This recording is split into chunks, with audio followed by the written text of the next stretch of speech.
الشيطان الرجيم بسم الله الرحمن الرحيم إن الله على كل شيء قدير صدق الله العظيم وصدق رسوله النبي الكريم وہ خشک شاخوں کو تازہ گلاب دیتے ہیں عہد پیری کو دل سے شربا دیتے ہیں پڑھ لے درود غفلت نہ کر خدا کی قسم وہ تیرا حبیب جواب دیتے ہیں الصلاۃ والسلام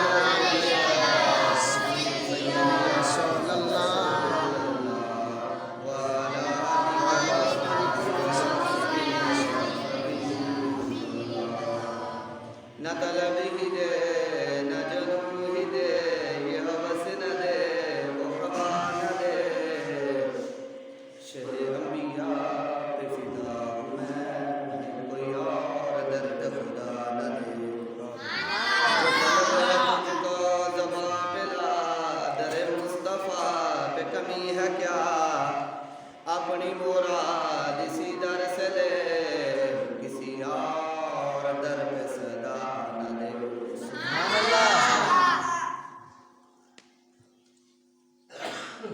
دو مسئلے تے گفتگو کرنی ہے چوکس ہو کے سننی پڑے گی بہت اہم مسئلہ جو ہماری نظروں میں ادھر ہی گزرا اور ہم نے چاہا رہنمائی کر دیں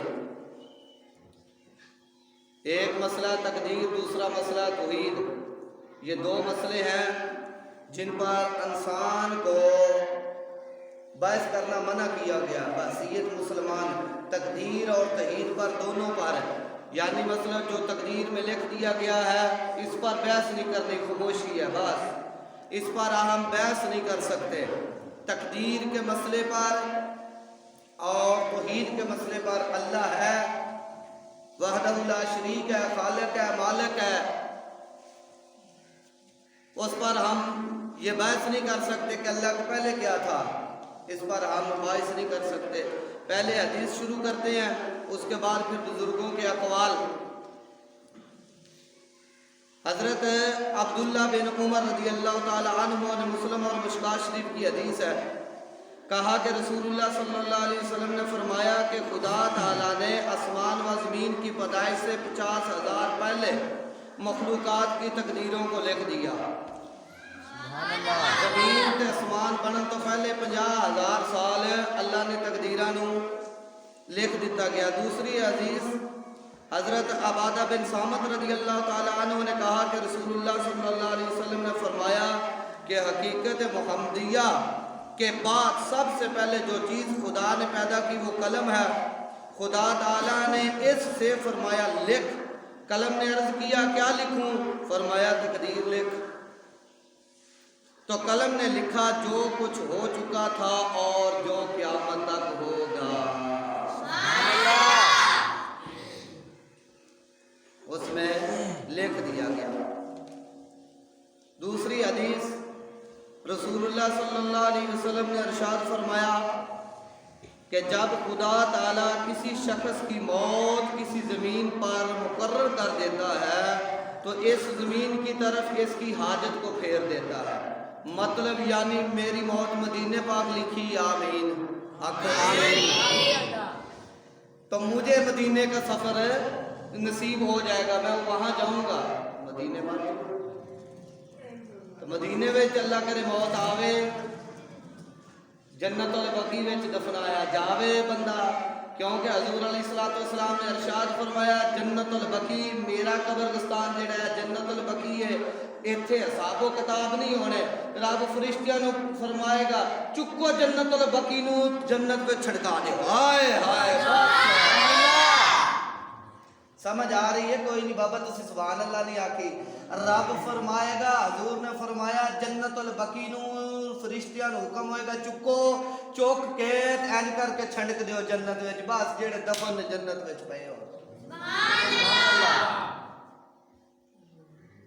باہر جو حدیث شریف دوسری ہے حضرت ابو خزامہ رضی اللہ تعالیٰ عنہ اپنے باپ سے روایت کرتے ہیں انہوں نے کہا کہ رسول اللہ صلی اللہ علیہ وسلم سے پوچھا گیا عرض کیا گیا یا رسول اللہ صلی اللہ علیہ وسلم کیا فرماتے ہیں آپ اس بارے میں کہ جو ہم منتر کرتے ہیں، جادو، دعا پڑھتے ہیں، اور دعا کے بارے میں جسے ہم استعمال کرتے ہیں، اور بچاؤ کے بارے میں جس کو ہم جنگ وغیرہ میں اختیار کرتے ہیں، کیا یہ چیز خدا تعالیٰ کی قضا و قدرت کو بدل دیتی ہے؟ فرمایا کہ یہ چیز بھی خدا تعالیٰ کی تقدیر میں ہے۔ بندہ آیا جناب علی المرتضی رضی اللہ تعالیٰ عنہ کو کہنے لگا جی جدو تقدیر میں لکھیا گیا ہے تو پھر اسی دعا کیوں کر دیں؟ آپ نے فرمایا واہ جی واہ، بڑا سوال وڈا لے آئی، پہلے سوتے گھر جوڑ توڑ لاندا رہا تو ہون اتھے آ کے جناب علی بھی چھٹاں گا جواب نہیں ہونا۔ وہ کہنے لگے جی آپ نے میرے سوال کو اتنا ایزی لیا ہے۔ آپ نے فرمایا تیرے سوال دے پلے کچھ ہوئے تھے، اچھی آنکھ سبحان اللہ۔ آپ نے فرمایا سن، یہ جو ہم دعا کرتے ہیں، آپ نے کہا کہ یہ کیوں کرتے ہیں جب تقدیر میں لکھا گیا؟ آپ نے فرمایا یہ تقدیر کا مطلب ہے ہی نہیں ہے۔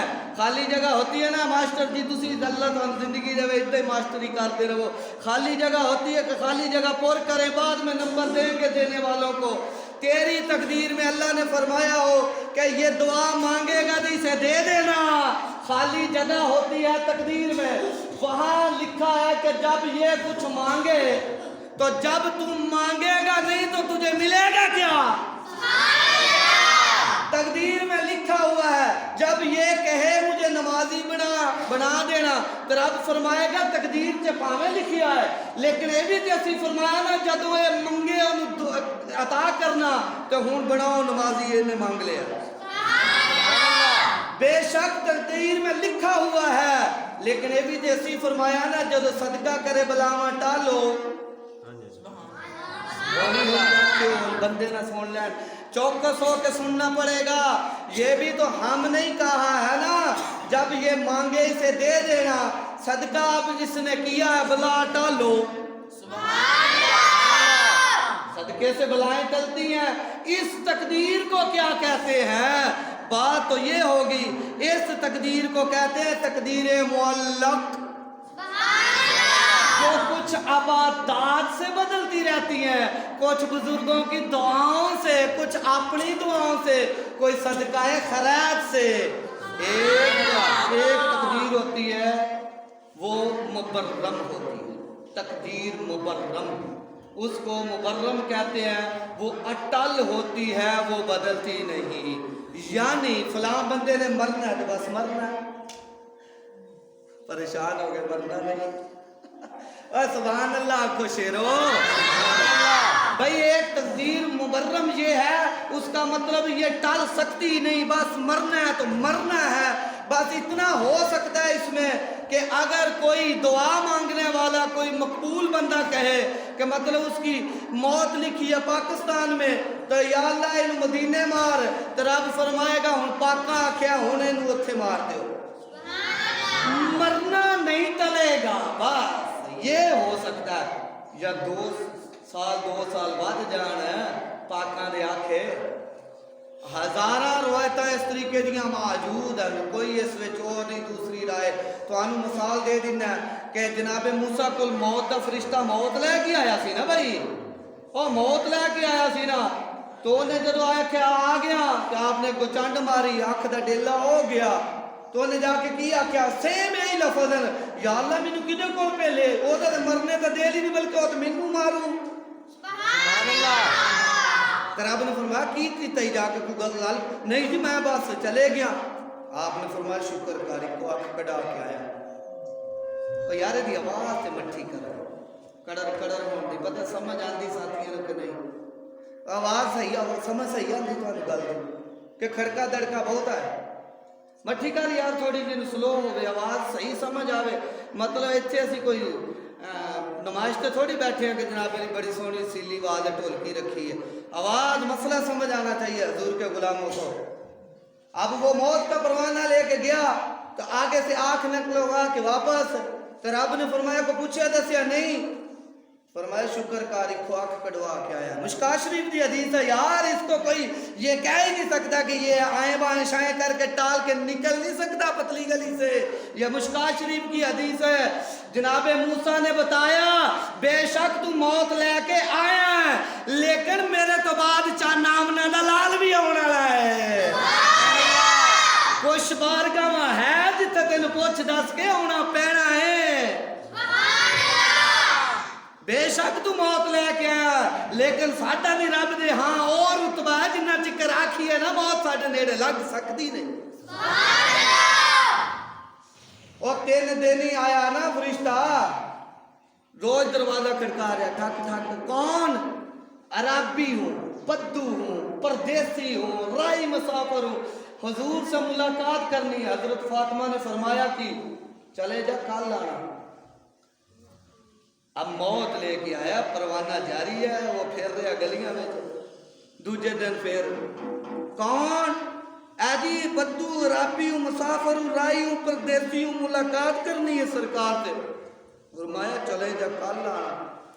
پیر قمر الدین سیالوی سیال شریف والے لاجپال پیر سیال, ان کا پاکستان میں بنانے میں بھی بڑا کردار ہے جی. وہ فرماتے ہیں یہ احسان ہے سیدہ کائنات کا مالک الموت پر. اگر آگے سے وہ فرما دیتی چلے جا دوبارہ نہ آنا, رب کو قدرت کائنات کا سارا نظام بدلنا پڑتا تو بدل دیتا, ورنہ مالک الموت دوبارہ نہ آتا. کچھ بارگاہ ہے نہیں. ہن دیکھو نا جی تسی کہ تقدیر ہی ہے نا, آنکھ نکل گئی ہے قطادہ پاک دی, تو ہن اکھ دا ڈیلا چاہ کے دیتا آ گیا, یا رسول اللہ اکھ نکل گئی ہے, تیر لگا مینوں, اے میری جوڑ دیو. تے حضور نے کوئی نہیں فرمایا تیری تقدیر وچ سی تے ہن میں کی کراں, کوئی ادھا دی گل. فرمایا لیا ہونا, لایا, جوڑ دیتی. ہن صحابی آ کے عرض کر رہے حضور اٹھ میرا کملا ہے, وہ چھلا ہو گیا. تے ذرا آؤ خا تشریف لے کے نبی پاک صلی اللہ علیہ وسلم وہ باغ وچ چلے گئے. اوتھے اونٹ جناب علی کو بوند رہا, پاگل بندیاں نو مارن پی رہا. یا رسول اللہ اگے نہ ہوئے, اتھوں ہی کوئی دم فرما دے. آپ نے فرمایا چپ, ساری کائنات جان دی ہے میں محمد رسول اللہ کو. یہاں تک پتھر بھی جانتے ہیں. اود پہاڑ کے بارے میں تو اسی کتاب میں جو تو پڑھ رہا تھا اسی میں حدیث نہیں ہے. حضور نے فرمایا اود میرے نال پیار کرتا ہے, میں اود نال پیار کرتا. او پہاڑ میرے نال نہیں پیار کرتا, رب انہوں جہنم چے سٹ دے گا, اود نو جنت چے رکھ دے گا. پہاڑ پیار کرے, رسول اللہ فرما رہے رب انہوں جنت دے گا. اور تسی کرو اللہ پہاڑ. اب حضور نے فرمایا چپ پیچھے ہٹو, جان دیا اونٹ مینوں. حضور نے اپنا دست مقدس رکھیا تو وہ قدموں وچ کھیا پیا, پیر چمی جائے. حضور نے پوچھا کی گل ہے, کی مسئلہ کی بنیا؟ وہ کان وچ گلاں کرن لگ پیا. تو حضور علیہ السلام نے فرمایا ادھر آؤ بھائی. اپنے صحابہ کو بلا کے فرمایا کدھر ہے مالک, کدھر؟ فرمایا اے بڈھا ہو گیا ہے اونٹ, اے کہندا پیا کل پیو پترا نے صلاح کیتی ذبح کر کے کھا جائیے, تو میں ناٹک کیتا کملا بن گیا. ہائے ہائے یا رسول اللہ میں نے کچھ بھی نہیں, اب تقدیر ہے. حضور فرماتے میں کیا کرتا ہوں؟ فرمایا یہ اونٹ میرے صحابہ زندہ رہنا چاہتا ہے, یہ پکڑو پیسے اسے آزاد کر دو. صحابہ نے عرض کی تھی حضور ہم آپ کے غلام, یہ اونٹ بھی آپ کا غلام, ہم نے آپ کو تحفہ دے دیا, لے جائیں. حضور علیہ السلام نے اونٹ کو فرمایا چلے جا, جا تجھے آزاد کر دیا. یاد رکھنا تجھے کوئی درندہ بھی نہیں کاٹے گا کہ کیوں میرا بھیجا ہوا ہے, جا چار کھا پی جا کے. تھوڑا سا چل کے واپس آ کے حضور دے کان وچ پھر گل کیتی, حضور رون لگ پے. اونٹ بھی روئی جاندا ہے. صحابہ نے عرض کیتی حضور ہون کی آندا پیا؟ حضور علیہ السلام نے فرمایا اٹھ دعا پیا کردا ہے, یا رسول اللہ تسی مینوں آزاد کیتا, میں دعا کردا اللہ قیامت والے دن تہاڈی امت نو گناہاں تو آزاد کر چھڈے. او بھائی تقدیر کی کوئی سمجھ آئی ہے؟ اب تقدیر میں تو لکھا ہوا ہے لیکن جو مبرم ہے وہ ٹال نہیں سکتی. وہ موت لکھی ہے, موت آئے گی. مبرم جو ہے وہ ٹل نہیں سکتی, اور جو معلق ہے وہ بدلتی رہتی ہے, اس میں خالی جگہ رکھی ہوئی ہوتی ہے. حالانکہ رکھی بھی رب نے ہے کہ جب یہ دعا مانگے، جناب علی المرتضیٰ نے فرمایا جب تو دعا مانگے اللہ نے ہی فرمایا ہے اسی تقدیر میں جب یہ مانگے اسے دے دینا۔ یہ تقدیر کا مطلب، یہ انوار الحدیث میرے سامنے ہے، یہ تقدیر کا مسئلہ نہیں ہے کہ کوئی بندہ کہے کہ جناب علی میری تقدیر میں لکھا تھا کہ میں نے قتل کرنا تب ہوا ہے، میں نے تو نہیں کیا۔ کوئی بندہ کہے میری تو تقدیر سے لکھا تھا گناہ تب ہوا ہے، میں نے تو نہیں کرنا تھا۔ یہ تقدیر کا مطلب ہے ہی نہیں ہے، بلکہ یوں ایسی باتیں کرے گا شیطان اسے کافر کر کے مارے گا۔ فرمایا کہنا کیا ہے؟ فرمایا کہنا یہ ہے کہ یہاں زید نام لکھا، کوئی زید نام کا بیٹھا ہو تو یہ اپنی طرف نہ کھینچے۔ لکھا مثال کے لیے زید کے ذمہ برائی تھی تو اس کے ذمہ برائی لکھی۔ اللہ تعالیٰ نے اپنے علم میں ازل میں اپنے علم سے جانا، اللہ نے جو بندہ جو کرنے والا تھا وہ لکھا۔ یہ مطلب نہیں ہے کہ میری قسمت میں لکھا تو میں کر رہا ہوں، نا نا نا نا میرے دوست، اگر ایسا کرو گے تو شیطان تمہیں کافر کر کے مارے گا۔ رب نے ازل میں اپنے علم سے جانا کہ زید کیا کرنے والا ہے۔ اگر زید برائی کرنے والا برائی لکھی، اگر زید نیکی کرنے والا تھا تو نیکی لکھ دی۔ تقدیر کا مسئلہ سمجھ آیا؟ زیادہ تے زنانیاں کہندیاں سنیاں میری ماما بہنا ساریاں سنو کہ دی تقدیر وچ لکھیا سی تے انج ہویا، با اللہ دی تقدیر سی انج نہ، انج نہیں کہنا، تقدیر تے نہیں سی لکھیا، جو یہ کرنے والا تھا اللہ نے اپنے علم میں ازل میں جان کر وہ لکھ دیا جو یہ کرنے والا تھا۔ آج تو بعد ادھا دی گل تے اللہ دے حکم نال سنن واسطے نہیں نہ ملے گی بھی بھئی میری تے تقدیر چ لکھیا سی میں تاں کیتا، نا، تقدیر میں جو نہیں، جو تو کرنے والا تھا وہ لکھا اللہ نے۔ حضرت ابو ہریرہ رضی اللہ تعالی عنہ، ابی ہریرہ قال قال خرج علینا رسول اللہ صلی اللہ تعالی علیہ وسلم۔ حضرت ابو ہریرہ راوی ہے، فرماتے ہم لوگ تقدیر کے مسئلے میں بحث کر رہے تھے تو رسول اللہ صلی اللہ تعالی علیہ وسلم تو تشریف لے کے آئے اور اتنے شدت غضب سے آپ کا چہرہ سرخ ہویا کہ گویا انار کے دانے آپ کے چہرے پر نچوڑ دیے گئے ہیں۔ تو حضور نے فرمایا کیا تم کو اسی کا حکم دیا گیا ہے؟ کیا میں تمہاری طرف اسی چیز کے ساتھ بھیجا گیا ہوں؟ تم سے پہلے قومیں ہلاک نہیں ہوئی اسی وجہ تو برباد نہیں ہوئی اسی وجہ سے، مگر جبکہ قضاء و قدرت کے مسئلہ میں انہوں نے مباحثہ کیا، میں تمہیں قسم دیتا ہوں، میں تمہیں قسم دیتا ہوں اور مکرم قسم دیتا ہوں کہ آئندہ اس مسئلے میں بحث نہ کرنا۔ یہ حدیث شریف ہے، حضور صلی اللہ تعالی علیہ وسلم نے قسم دیتی صحابہ نو، میں تو انہوں قسم دینا ہوا کہ موڑ کے آئندہ اس مسئلے اتے بحث نہ کدی کرنا، اگر کرو گے تو شیطان تمہیں کافر کر کے مارے گا۔ حضور ہمیں کیا درس دے رہے ہیں؟ فرمایا قسم ہے تو انہوں، حضور خالی فرما دیتے نہیں موڑ کے کرنا تو بس جی ہو جانا تھا نا۔ نبی پاک علیہ السلام نے اپنے امتیوں کو قسم دی ہے، فرمایا تقدیر کے مسئلے میں بحث نہ کرنا۔ پہلے لوگوں نے یہ تقدیر کے انکار کرنے والے نہیں آئے، قدری ان کو کہا گیا، قدری فرقہ ایک ہوا تھا وہ تقدیر کا انکار کرتا تھا، ایک مجسمی فرقہ ہوا تھا وہ اللہ کا جسم ثابت کرتا تھا، ایک فرقہ جو دہریہ ہوا وہ کہتا تھا یہ دہر ہے، زمانہ آپ ہی چل رہا، کوئی کچھ نہیں کرنے والا، ایک نصیری ہوا، ایک خارجی ہوا۔ نصیریوں نے علی پاک کو اللہ کہا، خارجیوں نے کافر کہا معاذ اللہ، ایک نے اتنا بڑھایا ایک نے اتنا کٹایا، مسلمان نہ مانا۔ ایک قدری ہوئے انہوں نے تقدیر کا انکار کر دیا، وہ بھی کافر ہوئے۔ ایک مجرمی ہوئے، یہ بھی فرقہ کوئی بنتے ہیں کوئی بن کے ختم ہو جاتے، مجرمی ہوئے، انہوں نے کہا ایک دفعہ مسلمان ہو جاؤ، ایمان لے آؤ، بعد نیکیاں کرن دی کوئی لوڑ نہیں، گناہ جتنے مرضی کرو، بعد جنت تمہارے لیے رکھ دی گئی۔ یہ مجرمی فرقہ بھی ہوا ہے۔ خبردار میرے محبوب کے غلاموں، میرے سرداروں، تقدیر کے مسئلے میں آپ نے یہی کہنا ہے جو یہ کرنے والا تھا اللہ نے یہی لکھا ہے۔ اور اس سے زیادہ تم بحث نہیں کر سکتے. تمہارے محبوب نے تمہیں قسم پائی ہے. سمجھ آئی ہے؟